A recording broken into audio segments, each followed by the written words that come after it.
පස්වෙනි එපිසෝඩ් එක. නොපෙනෙන අඩි සලකුණු. වතුර බිව්වත් ගල් මත වාඩි වෙලා මිනිත්තු කිහිපයක් විවේක ගත්තත් ඒ විවේකයේ ඇත්තටම විවේකයක් වගේ කාටවත් දැනුනේ නැහැ. කැලෑ වැතුනේ මිනිත්තු 5ක් කියන්නේ නගරයේ පැයකටත් වඩා දිග කතාවක්. ගස් අතරින් වැටෙන හිරු එළියක් වෙනස් වෙලා තිබුණා. හරියටම කොළ පැහැති පෙරණයක් හරහා ගලා යන ආලෝකයක් වගේ. කවිඳු බෝතලේ අතේ කරකවමින් හිමින් කිව්වා, මචං මේක වයර්ඩ් නෙවෙයි කියලා නම් මම බොරුවටවත් කියන්නේ නෑ.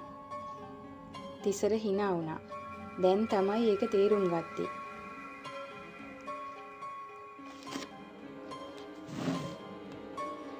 නෑ බං, මම කියන්නේ මේක normal forest tribe එකක් නෙවෙයි. හරිම වෙනස්. ඒ වෙලාවේ කාටවත් ඊට විරුද්ධව කියන්න දෙයක් තිබුණේ නැහැ.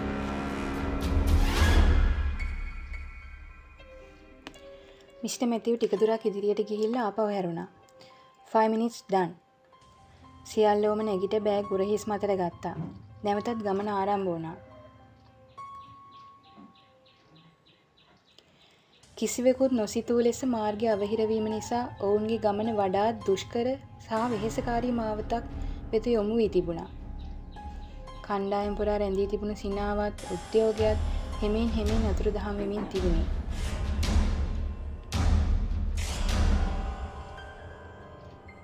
මිනිත්තු 10ක් විතර ගියාට පස්සේ ගස් අතරින් අඩක් සැඟවුණු පරණ ලී පුවරුවක් පෙනුණා. කොළ වැල් වලින් වට වෙලා තිබූ ඒ පුවරුවේ තවමත් කියවිය හැකි අකුරු තිබුණා.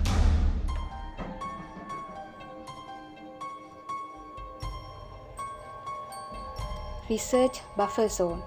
කවිඳු නතර වෙලා ඒ දිහා බැලුවා. අපි දැන් ඔෆිෂියලි ඩීප් සෝන් එකට ආවද?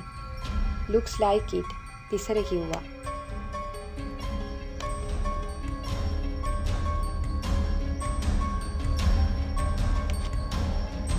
මෙතනින් පස්සේ හොරර් මූවී බෑග්ග්‍රවුන්ඩ් මියුසික් එකක් විතරයි අඩු. යශාර වටපිට බලමින් සිනාසුණා. ඒත් ඒ කතාවට කිසිවෙකුත් hina වුණේ නම් නෑ. ටික දුරක් යද්දි සඳුවට පොළව වෙනස් වෙලා තියෙන බව තේරුණා. තෙත මුද්දුපස් වෙනුවට දැන් තිබුණේ තදින් පීඩනයට ලක් වූ වියලිපසක්. ඇය නතර වී පහළට නැමුණා. මෙතන සොයිල් කොම්පොසිෂන් වෙනස්. කොහොමද කියන්නේ නෙතුම් ඇහුවා. කන්ෆෙක්ෂන් වැඩි. නැචරල් ෆොරෙස්ට් ෆ්ලෝ එකක් වගේ නෙවෙයි. කවිඳු වහාම කිව්වා. ඒ කියන්නේ කවුරු හරි නිතර මෙතනින් යනවා කියන එකද? සඳු පිළිතුරු දුන්නේ නැහැ. නමුත් ඇගේ ඇස් පාර දිගේ ගියා. ඒ පාර සාමාන්‍ය සත්ව ගමන් මඟක් වගේ නම් පෙනුනේ නැහැ. එය කාගේ ගමන් මගක්ද කියලා කවුරුත් දැනගෙන හිටියෙත් නැහැ.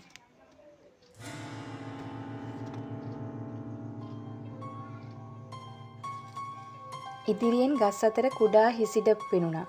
පැරණි කෑම්ප් සයිට් එකක් වගේ. Base camp. We are close.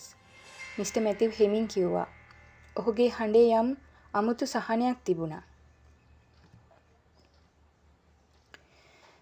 මේ ඔහුගේ පළමු ගමන නොවුනත් මේ වතාවේ ඔහු සමග එන්න නියමිතව සිටි ගයිඩ්ලා රිසර්චර්ස්ලා කිහිප දෙනෙක් අවසන් මොහොතේ නොපැමිණි බව ඔහු කලින්ම කියලා තිබුණේ.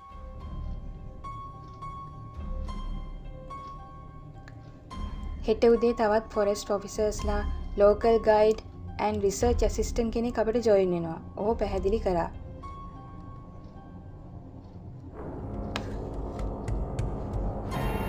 බේස් කැම්ප් එකට ළඟා වීමට ඔවුන්ට කුඩා දොළපාරක් හරහා ගමන් කළ යුතු වුණා. ගල් අතරින් නිහඬව ගලා යන දිය පහර හිරු බැස යන රන්වන් ආලෝකයේ වැඩි දිලිසෙමින් තිබුණා. පිරිසිදු ජලයේ ගල්වල හැඩතල පිළිඹු කරමින් සෙමින් ගලා යන අයුරු කාගෙත් සිත් ඇදගන්න තරම් සුන්දරයි. ටික වෙලාවකට කලින් ගමනේ තිබුණ වෙහෙසත් ඒ දසුන දැක්කාම අමතක වෙලා ගියා. ඒත් දොළපාර ඉහළ කොටසට ඇස් යොමු කළ තිසරට ගල් අතරින් යමක් සෙමෙන් චලනය වෙනවා වගේ පෙනුණා. තිසරගේ බැල්ම ඒ දිශාවෙම නතර වුණා.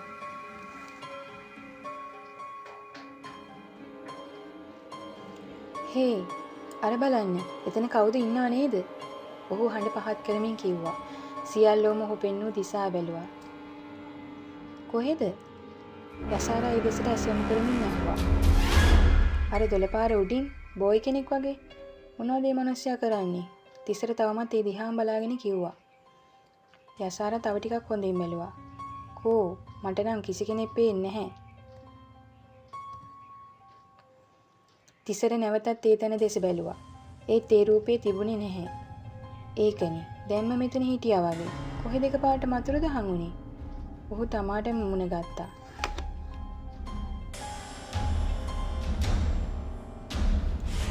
යසාරා hina වෙලා ඔහුගේ උරහිසට සැහැල්ලුවෙන් තට්ටුවක් දැම්මා. ඔයාට හොඳට මහන්සි වගේ. ටිකක් රෙස්ට් කරන්න. එතකොට ඔය පේන හේවණලික් නැති වෙයි. ඒ කතාව ඇහුණ ගමන් කණ්ඩායමේ හැමෝම hina වුණා. තිසරත් අකමැත්තෙන් hina වුණත් ආයෙත් එකවරක් දොළපාරේ ඉහළ කොටස දෙස හැරිලා බැලුවා. ඒත් ඒ වෙලාවේ ගලා යන ජලයේ හඬ විතරයි ඇහුනේ.